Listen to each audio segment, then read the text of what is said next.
With the recent release of Poppy Playtime Chapter 4 and have completed the whole game myself, I thought it would be a fun idea to recreate this game in Minecraft. However, there are 3 other chapters that come before this one, and I thought we should start working on those before we come back to Poppy Chapter 4. So what we're going to do is we're going to recreate the first chapter in today's video. Here are the outlines for the lobby of the factory, and as you can see, it's just the main area where the player first starts the game off with. Down here is the desk where the Farewell Plus enter in, and then over here is the hallway that leads into the Huggy Dome. As you can see, I've just blocked it off for now. Over here it leads into this room right here where there's a security door which leads over here where the player first gets the grab pack. Then over here we have the gift shop, and the gift shop is where the player would find the train which holds the code so we can actually get into the room. Now over here are the 3 doors that have been blocked off that lead to the exterior of the factory. After about a few days of building, I now have the entire factory all built up and fully complete with pixel art, player heads and armor stand models to make the build feel more alive. Now as you can see, just like this cappy. Now over here I've used map art for the security panel on the wall where the player will enter the security room where they watch the VHS tape where they acquire the grab pack, like the armor stand here, and then in there is the grab pack with the bronze head right here. Now if I were to go into the Huggy Dome, as you can see I've already added the Huggy armor stand, and I've also added this with text displays right here where it has the text of what's on the podium inside the Huggy Dome.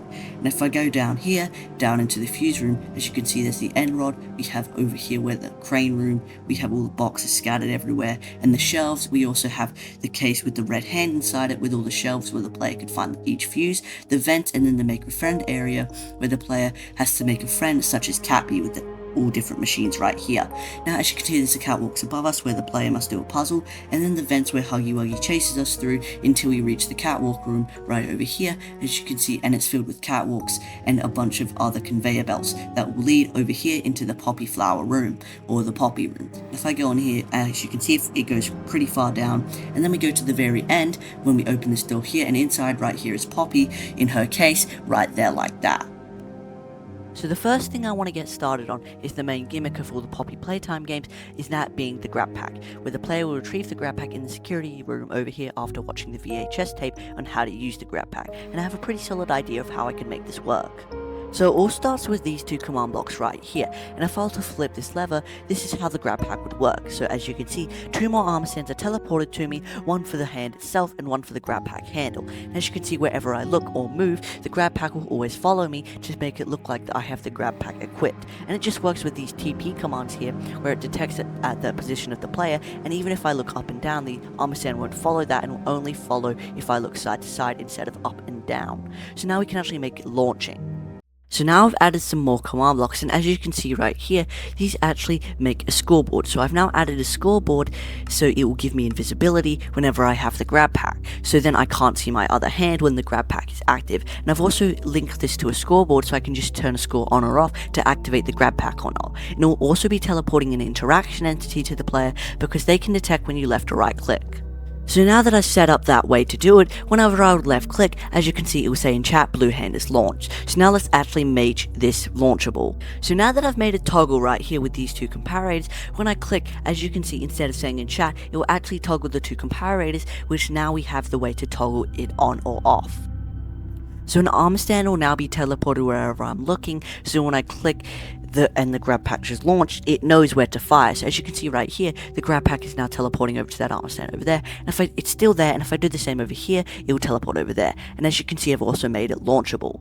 So instead of making the grab pack have an infinite length, there's now going to be a timer, as you can see on the side of the screen, whenever I launch the grab pack, that will go up to 20, and when it'll go up to 20, it will automatically bring the grab pack back to me, so the grab pack doesn't have an infinite length of wire, and it only has a certain amount of distance.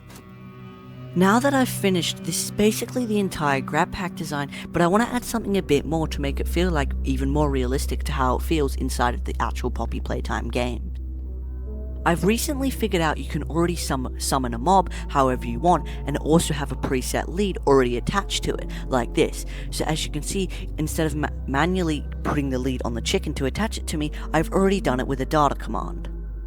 which means I can actually attach it to another chicken, which I can put on the grab pack's arm. So as you can see, if I fire the chicken, as you can see we have two chickens here, one on my arm and one at the grab pack, connecting them to the lead to make it seem like the grab pack is connected by a wire, but instead it's just a lead, and when I push it back it will also be deleted or killed. And the way this just works is this simple setup here. So now we can actually move on to the main gameplay.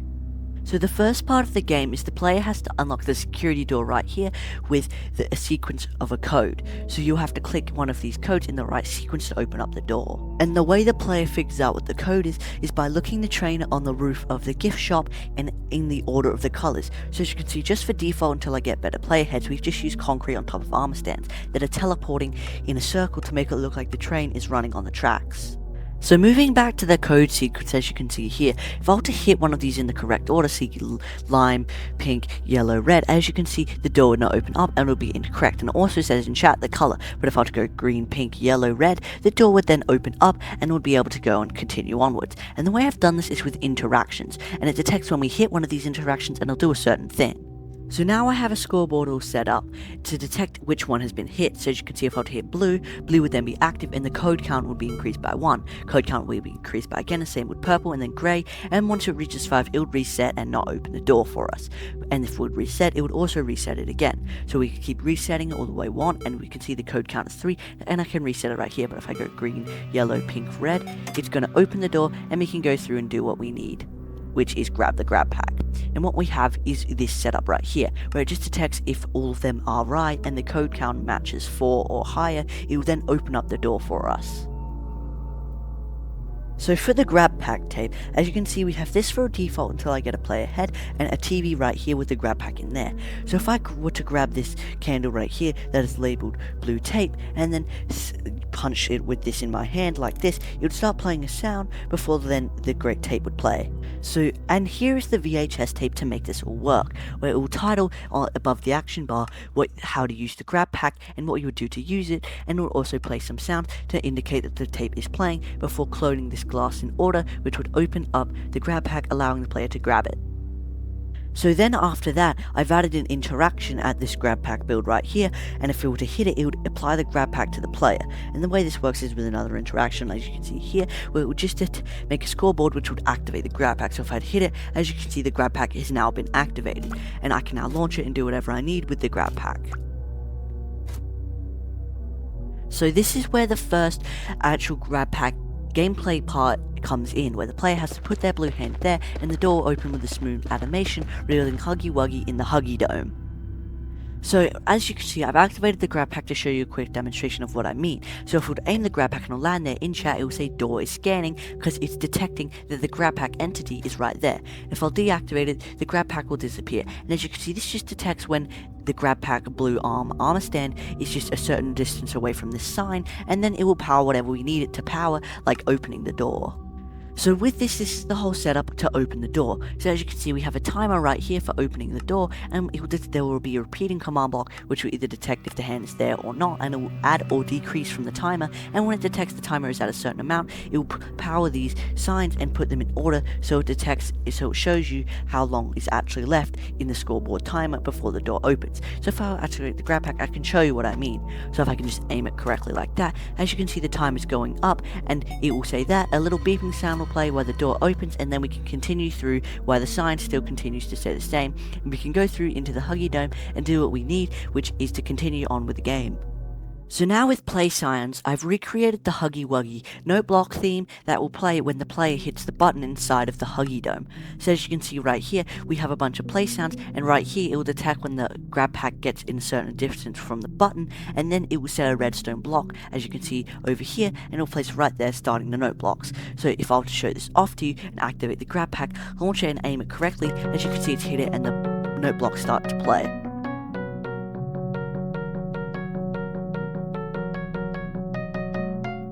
And then that would be the end of the song, and then you can do it again as much as you like. No matter how many times you can do it, it will always do it. And I've also made it so the redstone block doesn't disappear until the song ends, so the player can't overlap by the song by spamming the grab pack underneath the button. So as you can see, if I were to activate it again, it wouldn't work. So now we have to actually get into the power room. But this time when trying to open the door, instead of the door just opening for us, there will actually be a little spark and the door won't actually open. So as you can see here, we have a B hand door 2 or blue hand door 2, and this detects if it matches 0 because this can have 2 outputs depending what point in the game you are in. So at the moment this would cause a power outage and the player would have to turn the power back on when the score would be set to 1, and then it will detect when the score is at 1 and you put your hand there and then it will open the door. So the way we're going to emit the electric sparks is going to be by using particles. As you can see, these particles right here perfectly emit sparks. So now, as you can see, if I were to place my hand onto the arm pad by launching up my blue hand, particles play and it leads into the power room while playing a sound. Now this is when we'll need to take the key from Huggy, as you can see right here, and when we take this key, it will then open up the power room so we can now do the power room puzzle. But first we actually need a way to take the key. So as you can see, if I were to aim my grab pack and aim it correctly, it takes a little bit of time, but we should eventually try and get the key from Huggy like that. It will be replaced and the arm stand is no longer there, and we can now open up this door and enter the power room and start working on the puzzle where we would have to turn the power back on. So the way this will work is it will detect when we're a certain distance away from this button, and then it'll turn the power 1 score on so we know when the puzzle is started, and if we take it away, it will set it back to 0, so then we have a way to detect if we've started the puzzle or not. Then it would have to wrap our grab pack wire around these blocks right here. But we need to actually go through blocks, so we need a better way to efficient it, because it will just clip through them. The best way I have to do this now, as you can see when the power started, we have the lead, and if we were to walk around just like this, the lead would follow us, and if we walk into this, as you can see, it will summon a leash knot right there using a /summon command, making it look like we've wrapped our lead around it. So then the next thing we're going to need to do is the power pulse thing. So as you can see right here, we'll have to walk up to it, and it will then actually add a new chicken, so it connects the hand to the pole and then the pole to my hand again to make it look like it's actually wrapped around. And then as you can see, power pole set to 1, so then we're going to have to go all the way back here, and as you can see, if I were to let go, the whole thing would reset and the power poles would be set back to 0. And the way this works is just with this setup right here, and this is actually a pretty big setup for such a small thing. So the way it works, it just detects when the power pole is on 1, and if it will summon 2 chickens which will connect them via using the /data command. As you can see, there are now 2 chickens there instead of one connecting the hand and the pole, and one connecting the pole and my hand. So then now all we have to do is actually to finish this puzzle so the player can move onwards. So now, as you can see here, I've actually completed the puzzle, and if I were to walk into this pole like that, as you can see, it plays the power complete or puzzle complete jingle, and we can go out here and Huggy Wuggy is no longer up on his little podium. The next thing to do is what I mentioned earlier, with the scoreboard now being set to 1, so when we just put our hand there, the door will now open instead of triggering the same power event sequence as before. So the next thing that will happen is Huggy Wuggy's arm will appear in this doorway, teasing the player that he's now up and about and is trying to find you. And if we walk close to him, he will slither his arm back into the hallway, and then we can move onwards. And as you can see, if we get too close to this pipe, it will spray at us as another mini jump scare before we finally enter this room, and we can now continue on with the fuse room, which means we can actually do the next puzzle. And inside this room, what we'll have to do is collect a bunch of different fuses from a different area that could be random each time. So the way this will work is, as you can see, I have armor stands with coloured heads on each of their heads, which resembles the fuse. And when I take it, we have the blue fuse from the armor stand's head. Now, I've actually made them so they have 4 random positions, so they can be in a random spot every single time, so you never know where they could be, which is exactly how they work in Poppy Playtime Chapter 1. And we can grab each and every one of these fuses, and they could be in anywhere. If they could be in the shelves, they could be tucked behind the shelves, or anywhere else their random desires. And we can actually do this with the /random command, which is really helpful. And then once we have all of the fuse, we would come back up here and place each of these fuse into this little socket plug right here, and then the crane would bring the red hand over us so we can continue with the puzzle. And then it would give us the red hand, so then we can open these 2 doors just like that, and we'd go into the vent and start the vent puzzle to work on that. So now we actually need to make it so we have the random placement for each different fuse and to get the crane moving. So by setting up a scoreboard and using the /random command, we can have a bunch of different placements for the fuses, but the blue fuse will always be in the same spot. And this is the random command that we're using to change the fuse. So as you can see, if I do it a couple more times, it seems to be rolling the same value over and over again, which is actually pretty rare. And as you can see, yep, now they're starting to move around a bit. So the fuses have 4 different locations each, where they can be in this location, they can either be in the locations in the shelves, and they have each different location so the player never knows where the fuse will be, and they'll have to look different every time. It seems to be rolling the same value value a lot though, so that actually could be a problem, but I can fix that later. So if I keep they'll be teleported into random positions, so you never know where they'll actually be teleported. So then the player will have to acquire and put each and every one fuse in here. So by using interactions, we're not actually going to click on them, but we're going to look at them and then crouch. And then when we will do that, if we look in the right one, as you can see, if I look then with the red one, it won't place. You will have to look at the right one and be holding it and then crouching, then we have each different fuse all placed in. Now this is when the crane would go over there and grab the red hand for us, so we can actually grab it. So if I set the grab pack active to 1, and the way this works is we would then have to grab each of the fuses. So like this. If I'll just grab the fuse, and the way we're going to work is when we actually grab the fuse is we're going to launch the grab pack at the fuse, and then it'll give us that fuse because we can't actually pick them up because they're too far away from us. So now that we can actually, I've put that done, as you can see, if I were to jump down here and aim my grab pack, after a short bit of time, if I actually aim this right, as you can see, yeah, there we go, we now have the blue fuse in our inventory because our grab pack had hit the blue fuse, and the same does with this, but since there are blocks there in the way, we have to do a little bit careful. There we go. So then we'll have to aim our grab pack at some other ones, like the green fuse, which is there, I think, yeah, and if I aim the grab pack at it like that, we now have the green fuse. And then if we're to go over here and we can grab the red fuse just by aiming at it, and then we can continue on by opening this door. So it will be using the exact same command where it will detect when the grab pack is a certain distance away from the actual door, and then it will clone through, and then we can go back through up to the top where actual Huggy Wuggy would actually be in the vent staring at the player for another mini hiding Huggy. And we can jump down here and continuously do it over and over again.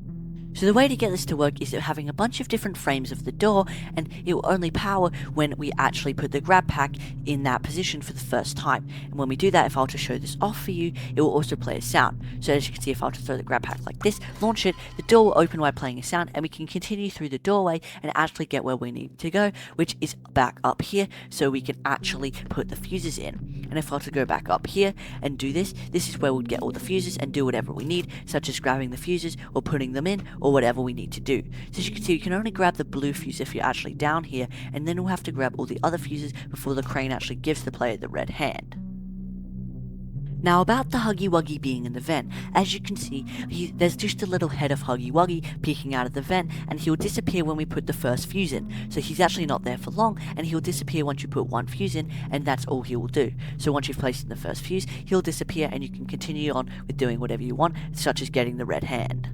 And the way I've set this up is I have a scoreboard enabled fuse place, and every single time I place a fuse, it will be increased by 1. So if I were to crouch, it will keep increasing it by 1, and then when it hits 4, it will detect it, and it will clone this crane with a clone command with a little animation before grabbing the armor stands that are holding up the red hand, and as you can see, it starts to fly over, and then when it reaches its point where it will drop, no gravity effect will be applied to all of the armor stands, so they're full before being reapplied with no gravity, so then it stays there, and then we can grab the hand by launching our hand at it like that. And this is just using 4 different separate armor stands, and then we can use the interaction to actually grab each one. So if we were to aim it, if I could actually aim it correctly, and it will give us the red hand.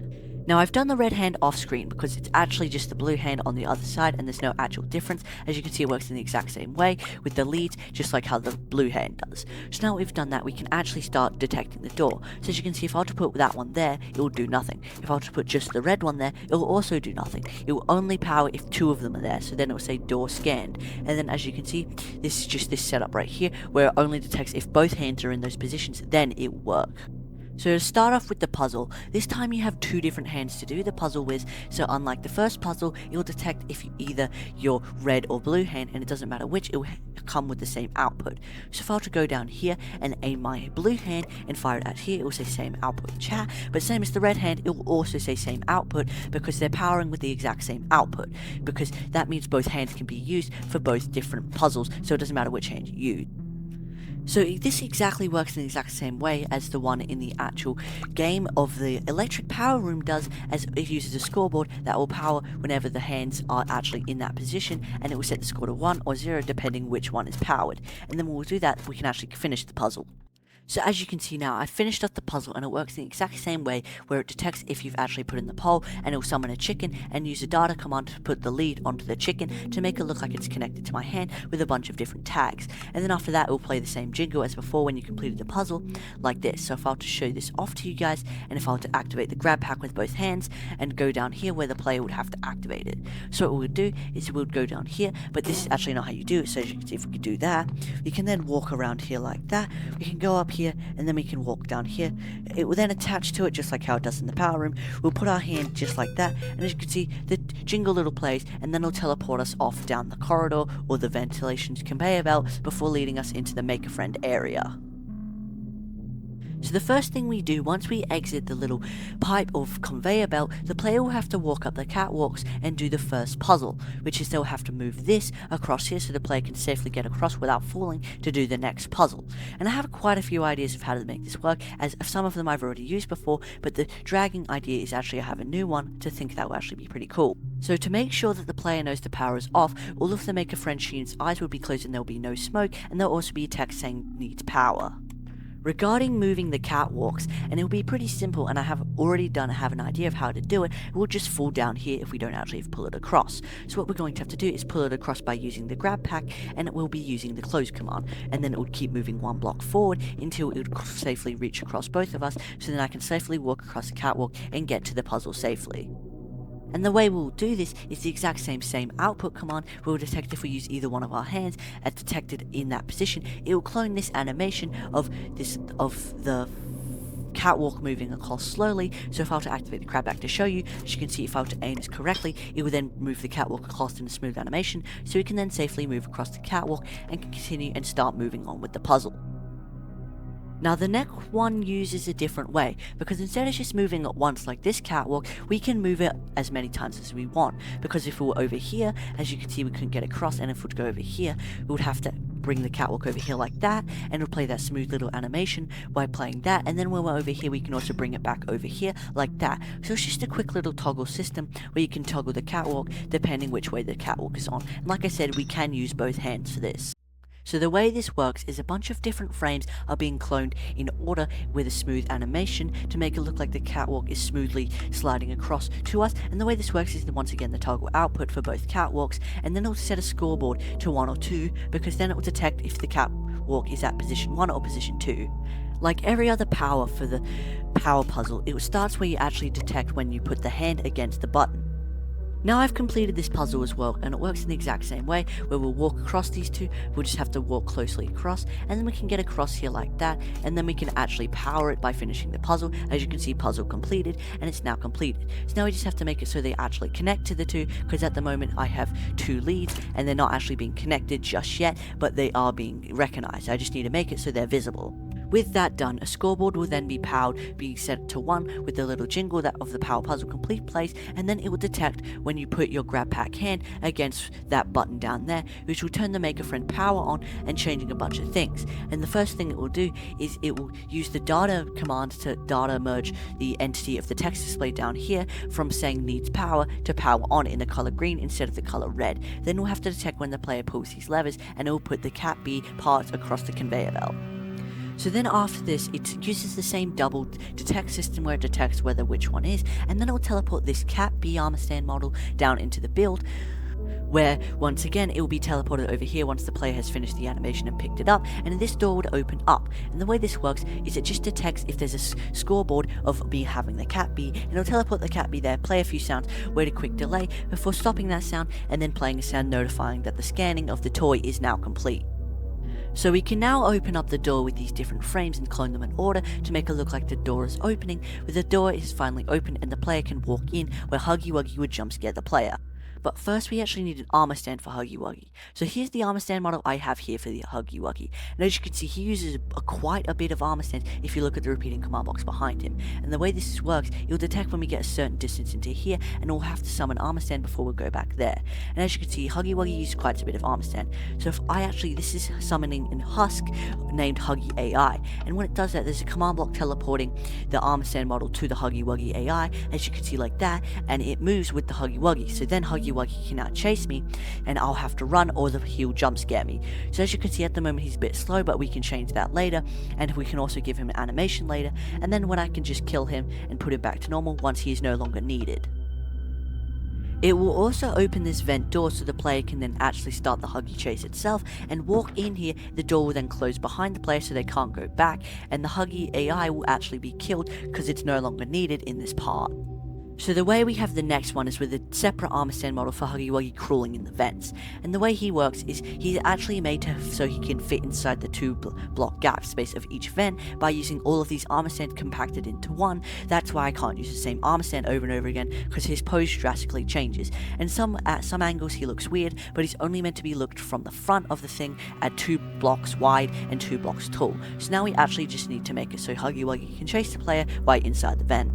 This command right here is detecting when we get into a certain point inside the vent, which is then detecting when Huggy Wuggy will be teleported inside of the little hanging area, which can tease the player that Huggy Wuggy is soon to be chasing the player. So as you can see, if I were to go down here and walk up here, and eventually when we get to a certain point, as you can see, Huggy Wuggy is then teleported in there with his little crawling animations before doing that. And the way the crawling animations work is just by this massive scoreboard lump here. And over here, it detects when there's a certain block beneath Huggy Wuggy, which will teleport him forward, sideways, or whichever way he needs to go. Using the same command, we can actually summon a new Huggy AI and a new Huggy Wuggy, and we can also remove that Huggy AI if we need to, because it's not the actual same Huggy Wuggy AI the full time inside the vent. Because when we get to this point in the vent, Huggy Wuggy actually won't jump down in here because he's a husk and his AI is telling him not to jump, so he'll just stay there. So when we get down here, it'll kill the entity, and after we travel a certain point in time, it will detect when we get to a certain position, and then it'll summon that armor stand. It will summon that AI back in again, so it can then chase the player once again. This technique also needs to be used because once you crouch into this little slab here, husks can't crouch on actual taller than the player, so they will just be stuck and Huggy will be stuck there trying to go through. So as I crouch in, he actually can't fit in here, so I'm going to need to remove him and then summon a new one back in here, so then he can actually be working and just to continue to chase me instead of just being stuck there and not actually having a chase. Now once we get to the end of the actual area, there will be black terracotta underneath this area, because the player actually gets slowed down at the end to make it seem like the conveyor belt is pushing him backwards, so you're slowing yourselves down. And I could have easily given myself slowness for this, such as just giving ourselves a slowness effect, and when we jump down here, when we'll start walking, as you can see, we'll be slowly moving, but that's actually not that accurate how it works in the game, because we're at the same speed, we're just being teleported backwards. So the way this works is it's just going to detect when there's black terracotta underneath the player with 2 blocks, and then it'll teleport us a certain amount backwards to make it look like the conveyor belt is telling us backwards. It's just like this. So as you can see, it'll teleport me in that direction, and it continues to do me, but it's not fast enough to actually teleport me in a certain amount, and it's not actually that fast. So if I can do this, as you can see here, and if I don't run fast enough, it'll keep going me back, but I can actually run fast enough to outrun this, just like how it works. So if I stop, it'll pull me back, but it'll continue to pull me back while I run. It'll just make me slower because I'm moving forward and slowing. The door will then close and all Huggy AI will be disappeared. This is when this box comes in, and the player will have to knock the box on top of Huggy Wuggy's head to make him fall down into the catwalks. And the way this works is just having an armor stand with a massive armor stand with a beehive on his head. We'll have to use the grab pack to knock Huggy down into here where he will hit his head. Now this uses also a separate armor stand model for Huggy right here, where he'll be hanging over the side of the catwalk before slipping down, banging his head on a few more things, and before falling into the void, and then being teleported back away to be used again, and we can now go over to the Poppy room. Now this leaves very little left of the game left, and the only thing we need to do now is to detect when we open Poppy's case. So inside this room, it'll detect when the grab pack gets a certain distance away from Poppy's case, and when it does, it will then power teleporting us into there, deactivating the grab pack, putting us in spectator mode, and then playing glass break sound as the light has then broken inside of the room, before eventually saying Poppy has opened her case, and that is the end of the game. Now this actually completes most of the gameplay, and the only thing that remains in this is actually making the tapes and making a hub. So the tapes I have a pretty solid idea for, because I've already made one of them, and it'll just have to use a different way for different every time. So let's start with the lime tape, where it will be placed there. This uses a scoreboard timer that increases every tick, which will actually detect when the the head of the armor stand actually needs to be changed. So we can grab that, put it in here, and then some dialogue will play using the scoreboard timer with the blob of repeating command blocks. Just like in here, it will change the head. Now I've also changed that one to a scoreboard timer as well, so they both use scoreboard timers because it's much more efficient. So now I just have to copy this over for every other tape, just with a bunch of a blob of a command blocks of a scoreboard timer, and then we should be pretty much done with this project. Now you may think over here is the Huggy Dome, but I've actually copied and pasted the Huggy Dome from over here because this is how we're going to begin to use for the hub. So if I teleport myself in here, as you can see it says Chapter 1, a tight scream, as an ex-employee of Playtime Co, you finally return into the factory, and etc. And the way we're using this is text displays, with the actual value of the text being teleported there. I've also copied the exact armor stand model of Huggy Wuggy, because this is how the Chapter 1 title screen is in the game. So we'll be infinitely teleported here facing this area, where it says Chapter 1 title screen with the actual armor stand, and then we could crouch, and when we crouch it will then actually power, and if we get a certain difference away from the text displays they will hide themselves, and it's actually a different area from this area with the exact same model, just copied over so we can use it again here. Now this wraps up the gameplay, because now I've just made it so it detects when the player crouches, and after a short period of repeated delay it will then teleport the player inside, which will start the gameplay out of there. Now this actually wraps up everything I wanted to get done for this project. So now with everything all done and completed, let's see if we can survive Huggy Wuggy and the Playtime Co Toy Factory. Alright, so here we are in the hub, and as you can see, Chapter 1 at TypeScript, as an ex-employee of Playtime Co, you finally return to the factory many years after everybody within has disappeared.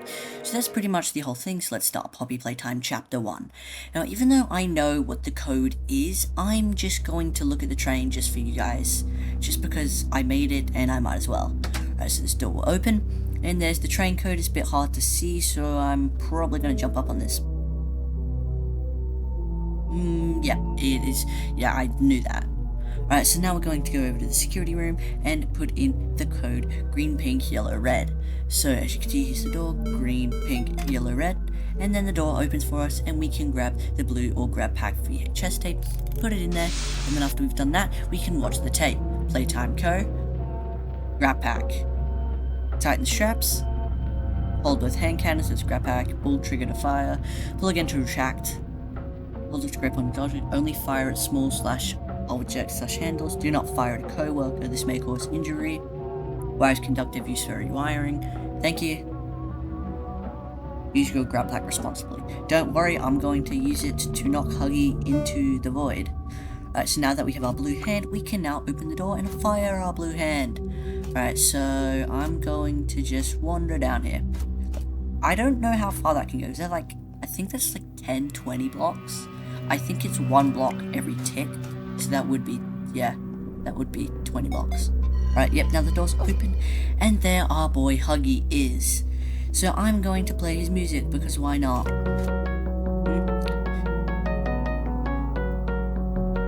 Your friend Huggy, with you till you pop. Alright. Playtime Co has designed hundreds of distinct toys, but some are non-connected, more people than other than Huggy Wuggy. I found that Ludwig. I accidentally started that, which you could use to play step toys, and was successful. Well, I didn't mean to play that, but that's pretty good. I'm gonna have to open this door up. And the power room is now done. Wait for the key. This is the key. Let's see if I can aim it. Yeah, I got it. Alright, so the door is now open. Oh, Bron. Wonder how that happened. Can't grab him though. This grab pack is so annoying because of the block thing. Start the power. Alright, we heard the buzzing noise, so we know it started. Walk into this. Alright, yeah, now it's connected. We can walk over here. And there's the jingle. Alright, so we did it. Puzzle completed, and over here, and Huggy Wuggy is no longer on his podium. Oh. So now we can open up this door if my aim is right, it seems to be, and head down here into the Make a Friend area. So as you can see, we have some lights, and there's Huggy's arm right there. If we walk closer yet, and slither away into the doorway. Door's open, and again, jump scared by Steam. That gets me every time, even though I made this, and I know what happens. Open the door, go up here. I'm not going to be playing the VHS tapes, because you can just watch a normal playthrough of Poppy Playtime if you want that, because I'm just going to be playing it normally so I don't have to waste time. So grab it like that, blue fuse. Where is the yep, there's the red fuse up there. Where is the green fuse? There it is, there's the green fuse. I think we're just missing the yellow fuse now. So if we go over here, should be here somewhere. There it is. Mario use the grab pack. We've got it, so now we can open the door. Aim, open, run. Hi, Boogie Bot. Up the staircase, and then we should see our pal Huggus. Hi, Huggy.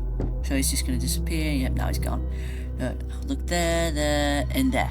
Alright, so now that the crane is going to grab the red hand, I'm just going to wait here for the animation to finish playing out. I actually quite like how this animation turned out, especially dropping the hand. So it's going to drag the crane over here like that. It's then going to drop it, and we can now grab it, just like, if I can aim correctly, just like that. Finally, it took way too long. Now we have both hands, red, blue hand, we got double hands. Both hands work in the exact same way. So I am now going to open with doors. So let's stand here, blue hand, red hand. There we go. So now we are going in here, and now this is point of no return, and we cannot go back up now. Alright, we're stuck down in the vents, and we're going to need to do the puzzle. Alright, so let's crouch so we aim more better. Alright, that heard the buzz. Let's see if we can walk into this. I don't think I did. Got it. Alright, that's connected. We can then fire our red hand. Yep, there we go. And now we get teleported constantly in front of us, and we can get dragged down to the conveyor belt to the Make a Friend machine. Keep getting dragged, continuously getting dragged. And I think it's better when you're going straight, because this is actually kind of sickening just watching that. But now the toys are going to drop them, the toys from there, and now the toys from there, and now we're sliding down. It's now in the Make a Friend area. This chapter is pretty short compared to the other ones, but it's still fun to recreate in Minecraft. So let's go over here, needs power. Elliot Liquid makes the Make a Friend machine. Yeah, you guys can read across this if you would like. I don't plan to read it out all for you, but you can read it if you would like. I don't plan to read the whole thing for you, but I'll just probably just look at it for a little bit longer before going to do the puzzle. Alright, yeah, I'm done here. You guys can pause the video or rewatch it if you want, but I'm not reading that, or you can just play the game yourself. So I'm gonna go up here, go around, continuously go up these stairs until we reach the catwalk that we're gonna have to drag across. If my aim was any good, but it's not. So we're gonna drag that across. Now we just have to fire a blue hand to start the puzzle. Here. Alright, we heard it. And there we go, it started. We can go over here. Do not grab the pole just yet. We're going to need to pull the catwalk across so we don't run out of space, because we have limited length on this thing. So walk into this like that. Now that one is definitely connected, same as that one. So now we can fire this like that. So now that we've done that, we can jump down and turn the power on for the Make a Friend machines. So there we go, power on. As you can see, there are the particles, and we can now pull the levers. So that's one, there's the Cappy head, there's Cappy legs and arms, and there's the torso and the rest. So you just have to wait for them all to reach the processing area, and there's the smoke, and the eyes are now open for all of the Make a Friend machines. This takes a little bit of time. Just waiting. Alright, there we are. Here's our pieces. They have been painted, so now we just have to process them in there. Heard that. They're getting scanned now. There's our fully constructed Cappy right there. About to come out. And now we can grab it. If I can aim correctly, which I cannot. Come on. I can fire my grab pack. Alright, there we got it. So now we can run over here and place it in the scanning thing that scans the toy. Alright, there we go. Placed it. There we go. Now we can walk in here, and there's Huggy. We must run. He is definitely going to get me, so I'm just going to run. Get into the door, get into the door, get into the door. Doors act fit. Alright, door's closed behind us. Don't turn back. Huggy can't get us. We're safe. Well, we're safe at least until we... Alright, now we're not safe. Alright, there he is. Take it. Get fit in. Come on. Don't look back. Just keep going.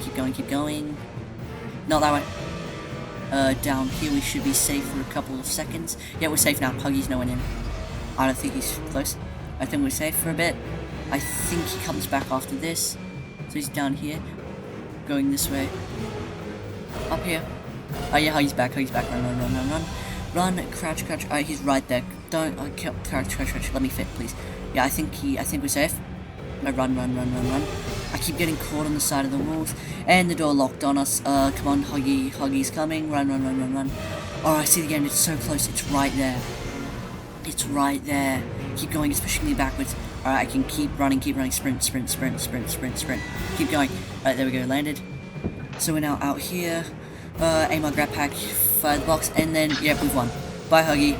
I'm sorry this happened to you, but I wouldn't do it if I didn't have to. Bye, Huggy, bye. Well, he's gone, nothing else I can do, except move over to the poppy flower, and grab the ending for the game. So there's the flower. As you can see, this is the grey VHS tape, but like I mentioned earlier, I'm not going to be watching these, you can just watch them yourselves. So here, this is the poppy door. You can go through here, keep going down here, and in a second we should hear Poppy's lullaby. And there we go, I can hear Poppy's lullaby. It's just playing a little jingle. I can also see Poppy if I zoom in. And also I can do not fire that too far, because if the grab pack somehow glitches and it reaches this far, I want to be close to Poppy. There's the red lamps now, because they changed from red lamps. And there's Poppy, fire grab pack. You opened my case. And there we have it, the entire Poppy Playtime Chapter 1 in Minecraft.